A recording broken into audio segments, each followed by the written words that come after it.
Welcome to the Northbound Wealth Podcast. All opinions expressed by me, my co-hosts, or my guests are solely our own opinions and do not reflect the opinions of Northbound Wealth Management.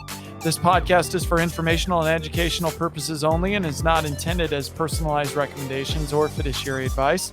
It is not intended to provide and should not be relied upon for any investment, accounting, legal, and tax advice or as a solicitation to offer or buy any securities.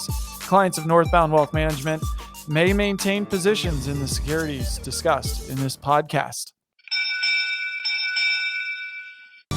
Welcome to Northbound Wealth Management's halftime report presentation. We are delighted to have you join us, and I look forward to sharing some vital information with you. Today, I'm going to focus on 4 key areas. We're going to, number 1, review the first half. Number 2, take a look at potential market forces in the second half outlook. Number 3, ask where are we now? And number 4, the final point, to take a look at what's ahead for the second half of 2024. Let's begin by reviewing how the stock market performed during the first half of 2024. Here is a snapshot of the S&P 500 index performance from January 1st, 2024 to May 1st, 2024. The S&P 500 notched a solid gain supported by generally positive Q1 corporate earnings reports and news reports about how artificial intelligence was helping drive productivity gains. The first half was marked by 3 overriding themes: AI enthusiasm, inflation fears, and Fed signals. As monthly inflation reports gave mixed signals, the market looked for guidance from the Fed, which was balancing between how it had planned to manage inflation while acknowledging economic activity may lead to a change in short-term interest rates. During the first half, you may have heard the phrase Goldilocks economy, which suggests activity was moving forward at a not too hot and not too cold pace. We use a chart of the S&P 500 Composite Index because it generally is considered representative of the U.S. stock market. Index performance is not indicative of past performance of a particular investment. Past performance does not guarantee future results. Individuals cannot invest directly in an index, and the return and principal value of stock prices will fluctuate as market conditions change. Shares, when sold, may be worth more or less than their original cost. So we've talked a bit about how the S&P 500 performed so far this year, but how does that performance compare to expectations? At the end of each year, various media outlets compile some Wall Street analyst predictions for the year ahead. This image shows several projections shared at the end of 2023. How do those predictions compare to reality so far? The S&P 500 closed at 5,277.51 on May 31st, 2024. The S&P 500 closed at 4,770 on December 31st, 2023. Through the first 5 months of 2024, stock prices have exceeded what the 6 leading Wall Street firms had predicted. Even the most optimistic forecasts in this table represent an increase of just under 7% for 2024. The outlook reflected expectations that the economy would likely run out of steam or inflation would reignite, which may have resulted in higher short-term interest rates. Predicting where the S&P 500 will be by the end of the year is always challenging, especially in 2024, given the uncertainties of inflation, global economic growth, and central bank moves around interest rates. It's worth repeating that the S&P 500 Composite Index is an unmanaged index that's generally considered representative of the U.S. stock market. Index performance is not indicative of past performance of a particular investment, and past performance does not guarantee future results. Individuals cannot directly invest in an index, and the return and principal value of stock prices will fluctuate. As market conditions change, shares when sold may be worth more or less than their original cost. In the following slides, we'll discuss the factors that may impact stocks in the second half of the year. To create some context about where the economy may go in the second half of the year, let's start by looking back a few years so you can get a better perspective on how quickly outlooks can change. We picked January 2022 as a reference point since it represents a moment in which the pandemic was now mostly in the rearview mirror. As the indicator suggests, the outlook for the coming 3 to 6 months was exceptionally optimistic. The Federal Reserve's monetary policy remained accommodative, and interest rates had not begun their climb from their historical lows. On virtually every important economic indicator, from inflation and monetary policy to credit, demand, availability, to energy costs, it was flashing positive. Only 3 indicators were neutral or cautionary: the political environment, equity market valuation, and geopolitical risk. There were no negative indicators. However, these conditions would soon revert. By January of 2024, just 24 months later, the outlook for the coming 3 to 6 months changed to guarded from optimistic. First, despite interest rate hikes to historic levels during the first half of 2023, by the second half of the year, the Fed had started to slow down the pace of that tightening. As you can see, 17 of the indicators were neutral at the start of the year, while 3 slipped to red: equity market valuations, international economic outlook, and geopolitical risk. Now let's see where we are today. Can you see the difference? Now, roughly 1/3 of the economic and financial indicators are positive, with only 2 negative: valuation and outlook and geopolitical risk. Q1 earnings season helped boost the corporate profit outlook and notably inflation. Labor and credit availability are among the indicators now in the green. Consumer spending and consumer sentiment, along with housing, one of the most stubborn areas of inflation, have also swung to positive outlooks. This chart shows the relationship between changes in the S&P 500 performance and the 12-month forward earnings per share, or EPS. As you can see, the two lines have generally moved in the same direction over the past decade.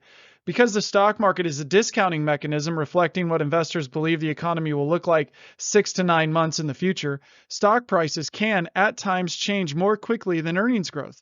Here are a couple of reminders. First, past performance does not guarantee future results. Over the next 10 years, the correlation between stock prices and corporate profits may look different than they are today. Second, individuals cannot invest directly in an index. And third, the return and principal value of stock prices will fluctuate as market conditions change. Shares, when sold, may be worth more or less than their original cost. At the highest level, the Federal Reserve has 3 functions. Number 1, to provide an effective payment system for the U.S. Number 2, to regulate banking operations. And number 3, to set monetary policy. When determining monetary policy, the Fed is tasked with supporting maximum employment, stable prices, and moderate long-term interest rates. As it works to uphold its monetary policy goals, one of the indicators monitored by the Fed is the overall level of consumer prices, which helps it determine whether to adjust interest rates. The Fed has stated that it's comfortable with inflation in the 2% range. The charts we're looking at depict consumer price inflation on a year-over-year basis and a month-over-month basis. As you can see in the chart to the left, there was an uptick in the year-over-year inflation numbers in Q1 2024, which is one reason why the Fed is being cautious about changing course with interest rates. That Q1 increase was followed by a modest decline in April, but the Consumer Price Index, or CPI, still remains above the Fed's 2% inflation rate target.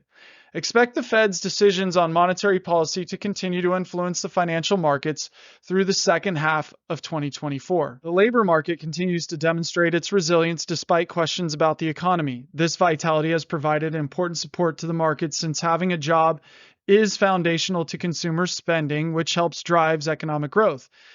This strength may be best illustrated by 2 labor market measures: the unemployment rate and current job openings. The unemployment rate continues to remain at historically low levels thanks to robust hiring by private sector employers. Even in the face of this robust hiring, the percentage of companies unable to fill open positions remains quite elevated, despite falling off somewhat over the past 12 months. By these 2 historical measures, the labor market appears healthy. The University of Michigan's Consumer Sentiment Index is one of the most widely used sources to help analysts understand how the average consumer feels about the economy. This index is valuable as it surveys at least 500 residents of the U.S. each month. The survey uncovers consumers' opinions regarding their own finances as well as business conditions in the country. Understanding how people feel about the economy is essential because consumer spending accounts for more than 2/3 of gross domestic product, or GDP. As the chart indicates, consumer confidence has continued its recovery from historic lows in June 2022. The chart shows that sentiment has been on a general upswing since 2022. Artificial intelligence has been a market buzzword for the past couple of years, and to keep investors updated, S&P 500 companies are providing updates as part of their quarterly conference calls with investors. As you can see in the chart, in Q4 2023, AI was mentioned on earnings calls 179 times as investors want to hear from companies about their plans to use the newest technology. Now, let's examine the present before we dive into what the future may hold. Let's take a moment to consider the variables that may weigh heaviest on market performance. We believe the factors that lead to the first half's market performance may remain critical to how the market may behave in the second half. The first factor is inflation. While accelerating inflation is no longer a concern of the market, some investors and perhaps more importantly, the Federal Reserve worry that inflation may prove to be sticky.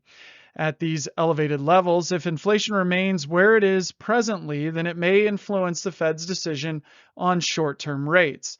Recession is still a possibility as the economy has shown signs of slowing. However, the U.S. economy has remained resilient, raising hopes for a soft landing. And if the economy slows too much, the Fed has stated it stands ready to cut rates to spur economic activity. If artificial intelligence continues to be a driver of stock market gains, particularly when companies discuss AI adoption into their operations, greater efficiencies, focused capital spending, and continued positive consumer sentiment are factors that would push companies to explore AI opportunities. Of course, no one can predict what will happen in the future, but we hope the following perspectives help you understand what we believe may be on the horizon. And finally, let's look at potential forecasts for the second half of the year. Economic growth may be an integral variable in how the markets perform in the coming quarters. To gain better insight into how economists think the economy will perform, we took a look at the May 2024 survey of professional forecasters conducted by the Federal Reserve of Philadelphia. Let's look at specifically at the consensus forecast for the three key economic factors that may drive much of the market's perception about the state of the economy: GDP growth, unemployment, and inflation. As you can see in the charts, the consensus view as of May 2024 is that the GDP growth is expected to be between 1.5% and 2.4% in 2025. Meanwhile, these professionals are projecting that the unemployment rate remains low at between 3.7% and 4.2% in 2025, and they expect inflation as measured by core personal consumption expenditures, or the PCE, to be between 2% and 2.4%. Remember, forecasts are based on assumptions and subject to revisions over time. Financial, economic, political, and regulatory issues may cause the actual results to differ from the expectations expressed in the forecast. Some market strategists look at the bottoms-up earnings per share to help set their price target for the S&P 500 index. When setting a bottom-up EPS, market strategists focus their attention on estimating earnings for all S&P 500 companies. By contrast, a top-down investing target price places a greater emphasis on macroeconomic factors when making an investment forecast. The chart shows the bottom-up EPS and the price of the S&P 500. A word of caution at this type of analysis shouldn't be seen as a perfect predictor of stock price performance. In this chart, notice how stock prices have been trading or trending flat to higher, while corporate earnings are more mixed. When evaluating this chart, it's important to remember that the stock market is considered a discounting mechanism, which means that it's always looking forward. Put another way, the stock market's price today represents all available information about current and future events. How far forward is the stock market looking? Most would agree it's discounting activity 6 to 9 months into the future. So are stock prices seeing a turnaround in earnings? That's uncertain and only time will tell. Here are a few things to keep in mind. First, past performance does not guarantee future results. Second, individuals cannot invest directly in an index. And third, the return and principal value of stock prices will fluctuate as market conditions change, and shares when sold may be worth more or less than their original cost. Considering the importance of corporate earnings to stock valuations, the big question for investors is, what can we expect for future corporate earnings? On an earlier image, it was clear that stock prices have trended higher in the first half of 2024, despite mixed reports on earnings. Market analysts expect all 11 market sectors to show earnings growth overall will slow up a bit in 2025. If you take a look at the chart, you'll notice that earnings for 6 out of the 11 industry sectors of the S&P 500 are expected to grow compared with today. Near the center of this chart is the overall earnings growth projection for all S&P 500 companies, estimated to be 14.2%. Some sectors are expected to do better while others are projected to lag. Future progress on inflation may be a bit more difficult. One aspect of inflation in particular focus for the Fed as well as market analysts and economists is what is called sticky inflation. So sticky inflation refers to the components of the CPI or the consumer price index that have historically exhibited greater rigidity or stickiness with respect to price changes. In this chart, 12-month sticky inflation is the orange line, while 12-month CPI is the gray line. Sticky inflation includes many service-based categories, including medical services, education, and personal care services, as well as most of the housing categories. Fed Chair Jerome Powell has often referred to stickiness in service-related inflation as one reason for remaining vigilant in the Fed's fight to lower inflation. As you can see in the chart, while the Atlanta Fed's measure of sticky inflation has been stubborn, it has moderated over the past year or so. Needless to say, the Fed has much to consider as it evaluates monetary policy. Among the biggest questions investors have heading into the second half of the year are, will the Fed adjust interest rates before the end of the year? And does the Fed still see inflation as a threat? And if so, what areas of the economy? The next 4 meetings of the FOMC are likely to answer some of the questions and provide additional clarity for investors. The FOMC is scheduled to meet 4 more times in 2024, July 30th and 31st, September 17th and 18th, November 6th and 7th, and December 17th and 18th. Typically, if the Fed is going to make an adjustment to interest rates, it will announce the change following their 2-day meetings. What's interesting is the November meeting happens to be an election day. So it'll be interesting to see what they do around that time. So I'm kind of looking at it as 3 potential meetings. I doubt that they'll want to play politics on the day before or the day of the election. Here's another relationship to understand. Bond prices and bond yields have an inverse relationship. In other words, when bond yields go up, existing bond prices go down. After experiencing years of low interest rates, some investors may be surprised to realize their bonds can lose money if sold before they reach maturity. Bond values may decline during periods of rising interest rates, but a changing tide in the economy doesn't mean you have to abandon a fixed income strategy. Often, this movement is an important part of a well-balanced, diversified portfolio that may provide investors with the income that they need. However, keep in mind that there is no guarantee that a diversified portfolio will enhance overall returns or outperform a non-diversified portfolio. Diversification is an approach to help manage investment risk. It does not eliminate the risk of loss if a security price declines. Tuning out headline noise while managing your finances is not always easy. However, wise investing involves more than reacting to headlines that may discuss consumer sentiment or geopolitical developments. For investing opportunities, one approach is to stay focused on fundamentals like the company's earnings or economic data. We've gone over a lot today, but I'd like to conclude with a longer-term perspective on the financial markets. Having this perspective, I think, is key when pursuing the financial goals we've set for ourselves. After a disappointing 2022, frustrations were high, but since late 2023, stock prices have been trending higher. This chart shows an analysis of bull and bear markets during the period of May 26, 1970 to March 28, 2024.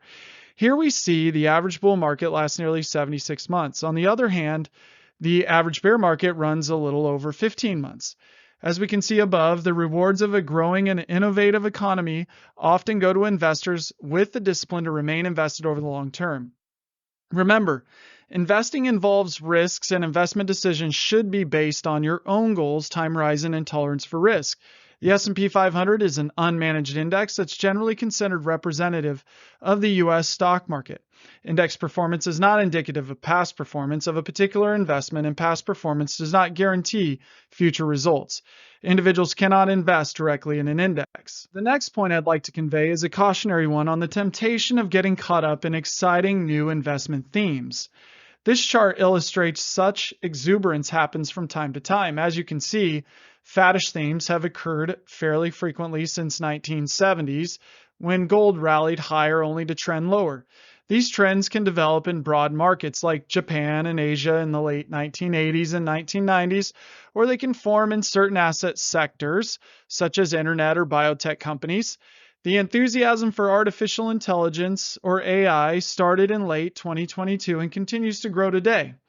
What I want to emphasize is the importance of following a long-term investment strategy and not getting sidetracked by fads. Does AI offer the potential of meaningful capital growth for investors in the years ahead? It may very well, but there are always ways to incorporate AI into an investment strategy that takes into consideration your goals, time horizon, and risk tolerance. Keep in mind that some of the investing fads you're looking at can be considered sectors of the stock market. And because of their narrow focus, a sector investing strategy tends to be more volatile than an investment strategy that is diversified across many sectors and companies. Sector investing is also subject to additional risks associated with a particular industry. Sector investing can be adversely affected by political, regulatory, market, or economic developments. We've gone through a lot of information here, and I'm sure many of you still have lingering questions. Remember, if you're wondering something, it's more than likely that someone else in the audience is too. So let me know how I can help you by reaching out to me at info@northboundwealth.com, info@northboundwealth.com, or contacting me at 317-399-1107, or through our website at www.northboundwealth.com. And you can go to our Contact Us page and send me a note there. As a reminder, you can always listen to the Northbound Wealth Podcast.